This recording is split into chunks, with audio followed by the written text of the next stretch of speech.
أعوذ بالله من الشيطان الرجيم.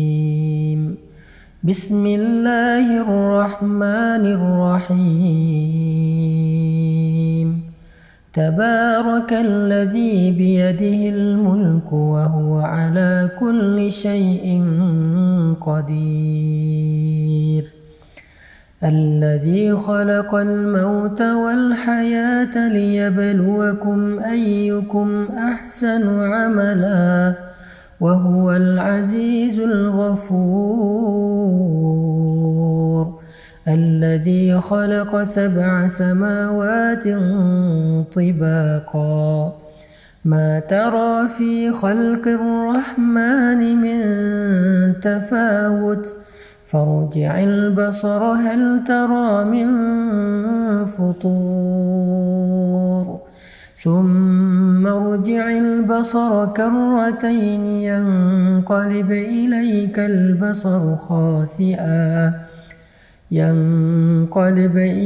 البصر خاسئا وهو حسير. ولقد زينا السماء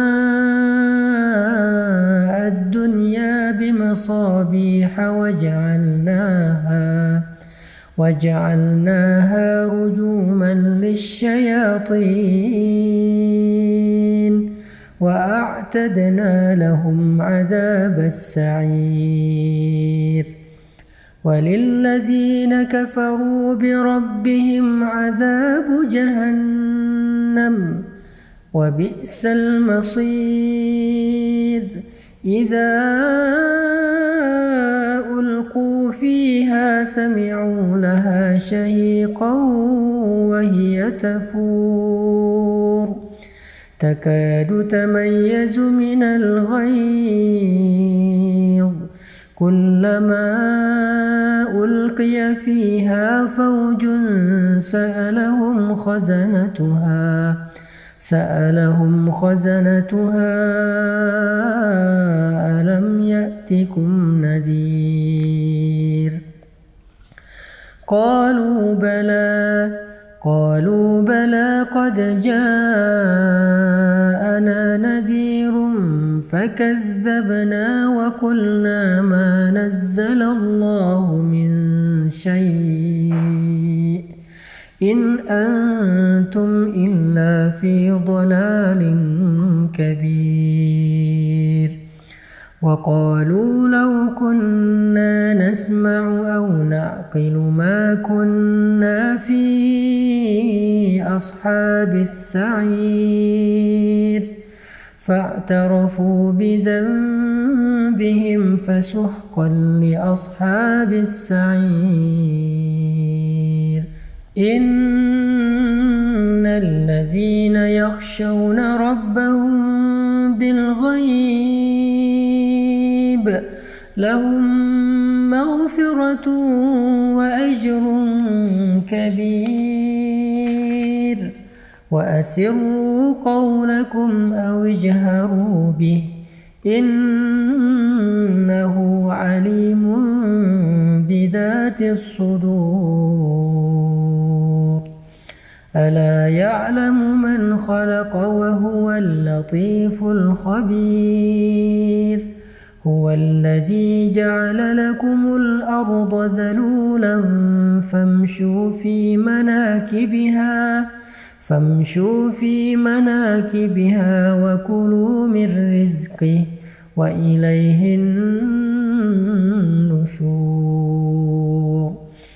أأمنتم من في السماء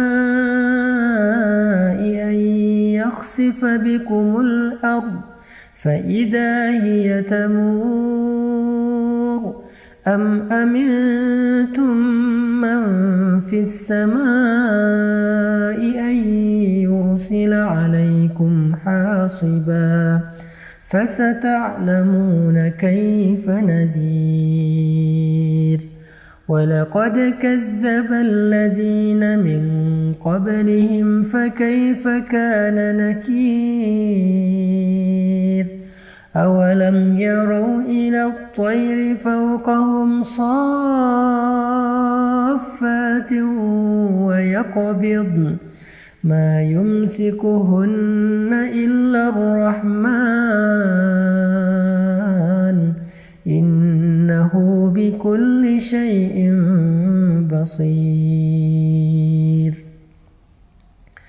أمن هذا الذي هو جند لكم ينصركم من دون الرحمن إن الكافرون إلا في غرور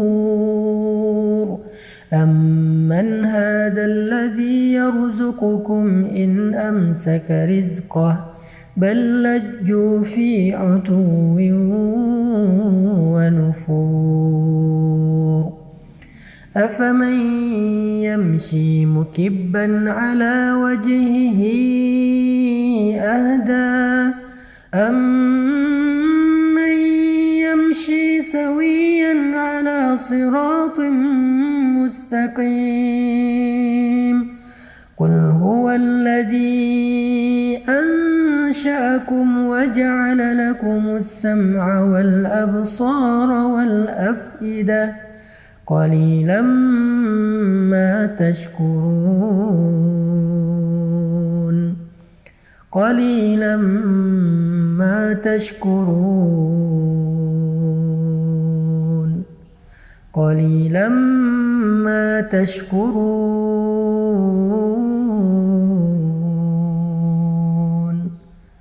قليلا ما تشكرون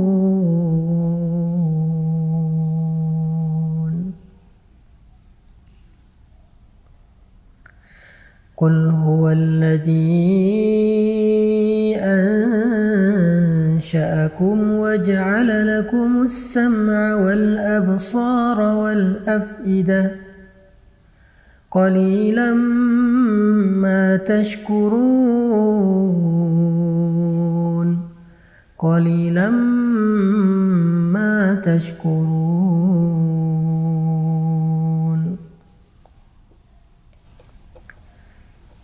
Katakanlah, Dialah yang telah menciptakan kalian, lalu menjadikan untuk kalian pendengaran, penglihatan, dan hati, dan akal fikiran. Tetapi sedikit sekali dari kalian yang mensyukurinya. Ini ayat kita banget ya, karena kita juga sering ngerasa pendengaran kita belum dipakai untuk ibadah, penglihatan kita belum dipakai buat ibadah, dan pikiran kita juga masih jarang banget dipakai buat ibadah. Kita malah lebih sering memakai telinga dan pendengaran kita buat dosa. Kita sering menjadikan pandangan kita itu hanya melihat hal-hal yang dilarang oleh Allah. Dan pikiran kita sering lupa kepada Allah. Kita sering ingat hal-hal yang lain, kita ingat makhluk, kita terus ingat orang yang kita cintai, tapi kita sering lupa sama Allah. Itulah kenapa kita dikatakan qalilan ma tashkurun, sedikit sekali yang mampu kita syukuri dari nikmat-nikmat Allah. Ini salah satu renungan penting di surat Al-Mulk. Qalilan ma tashkurun, qalilan ma tashkurun. قل هو الذي ذرأكم في الأرض وإليه تحشرون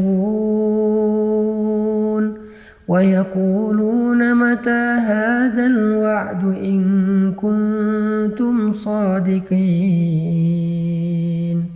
قل إنما العلم عند الله وإنما أنا نذير مبين فلما رأوه زلفة سيئت وجوه الذين كفروا وقيل هذا الذي كنتم به تدعون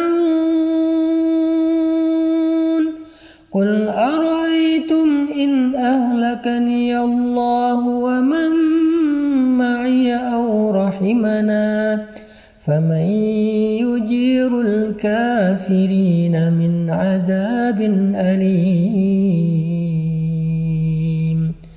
قل هو الرحمن آمنا به وعليه توكلنا فستعلمون من هو في ضلال مبين قل أرأيتم إن أصبح ماؤكم غورا فمن يأتيكم بماء معين. Di ayat terakhir ini Allah nanya sama kita tentang kekuasaannya.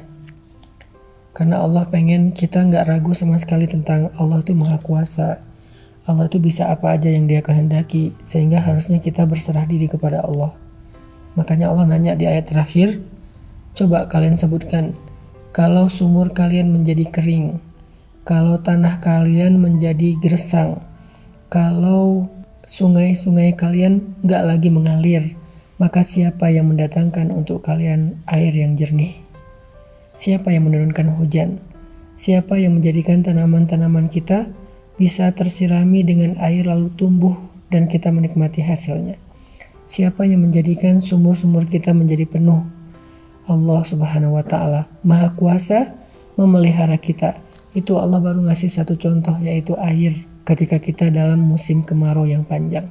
Kalau dalam contoh ini aja kita yakin bahwa Allah Maha Kuasa, Allah lah yang selama ini ngasih kita rezeki, ngasih kita pemeliharaan. Terus kenapa kita nggak berserah diri aja sama Allah Subhanahu Wa Taala sehingga hati kita menjadi tenang? Kenapa kita nggak memperbaiki hubungan kita dengan Allah sehingga ketika kita butuh Allah, Allah akan membantu kita? Makanya Allah bertanya tentang surat Al-Mulk, surat tentang kekuasaan Allah. Allah nanya, kalau sumur kalian kering, siapa yang mendatangkan kalian air yang jernih? Itu adalah pertanyaan akidah yang kita hanya bisa menjawabnya dengan iman, bukan dengan lisan. Yakin gak kita yang mendatangkan air itu Allah? Yakin gak kita bahwa yang memelihara itu Allah? Yakin gak bahwa yang memberi rezeki itu Allah? Sehingga kita gak boleh merasa kecil hati, putus asa hanya gara-gara kita kehilangan seseorang yang berpengaruh bagi kita. Hanya gara-gara kita kehilangan seseorang yang kita berharap dia bisa bantu kita. Hanya gara-gara kita ditinggalkan oleh makhluk. La, masih ada Allah bersama kita. Sehingga kalimat Nabi, la tahzan, innallaha ma'ana. Jangan khawatir kalau kita lapar. Jangan khawatir kalau kita sedang gak punya rezeki. Karena Allah yang mendatangkan air hujan, maka Allah juga yang bisa mendatangkan rezeki untuk kita. Kita baca sekali lagi dengan renungan akhir dari ayat surat Al-Mulk. Qul ara'aytum in asbaha ma'ukum ghawra faman ya'tikum bima'in ma'in. Sadaqallahul adzim.